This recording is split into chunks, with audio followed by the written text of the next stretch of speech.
Welcome to This Week in AT. This Week in AT, August 11th, 2025. Quote, pay us what you owe us. Compensation and athletic training. At the 2025 WNBA All-Star Game, the players wore shirts stating, quote, pay us what you owe us. This is in regard to the salaries the players are given and the fact that they earn approximately 9% of total revenue of the WNBA. In other leagues, that number is as high as and around 50%. This sparked a lot of conversation on compensation in the WNBA and how it works to get more of the revenue when the league is losing money. This gets out of my depth when it comes to business, but the general notion of, quote, pay us what you owe us has continued to be echoed through the athletic training profession as compensation has been and will always be a polarizing topic. How much are you/we worth?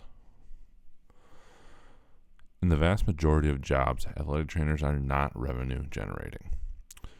There may be a few out there, but it does not seem to be the norm.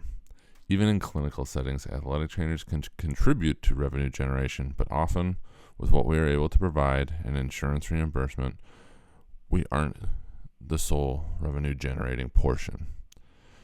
In the traditional setting, again, we don't generate much, if any, revenue for where we are employed. We do, however, offer cost savings to the organization, which can be useful. The challenging part when it comes to demonstrating these cost savings is accurately showing how much we can save an organization and why that should translate into a higher salary for your role. The larger organization has to consider all aspects of expense that go into supporting an athletic training position. This goes well beyond salary.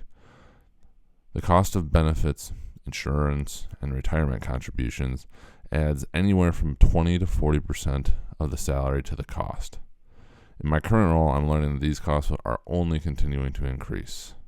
Additionally, depending on the setting you work in, there is a cost of operating budget and the general function of the space you work in. Long story short, it's not as simple as upping a salary with a raise. In a discussion with an athletic trainer who is a vice president of an orthopedic group, they made the general statement that from the business side of deciding on a position, there has to be a demonstration of how you're going to help generate and or save at least 3 times the salary you are looking for.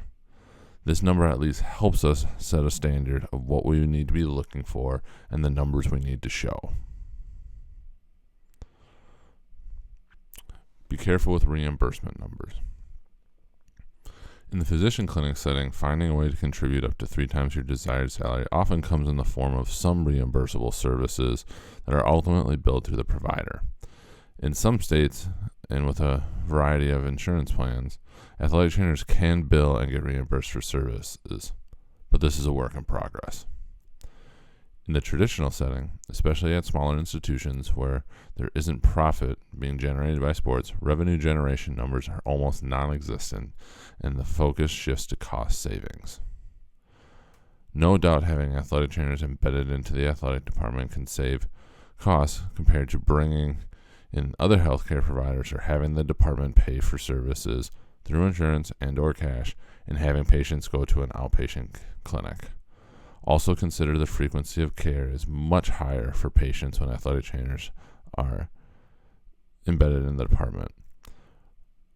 One caveat here is that if ATs were removed from these departments, I would question highly how many people would pay for people to go out full-time to physical therapy clinics, or this would now fall on the responsibility solely to the athlete and not the department.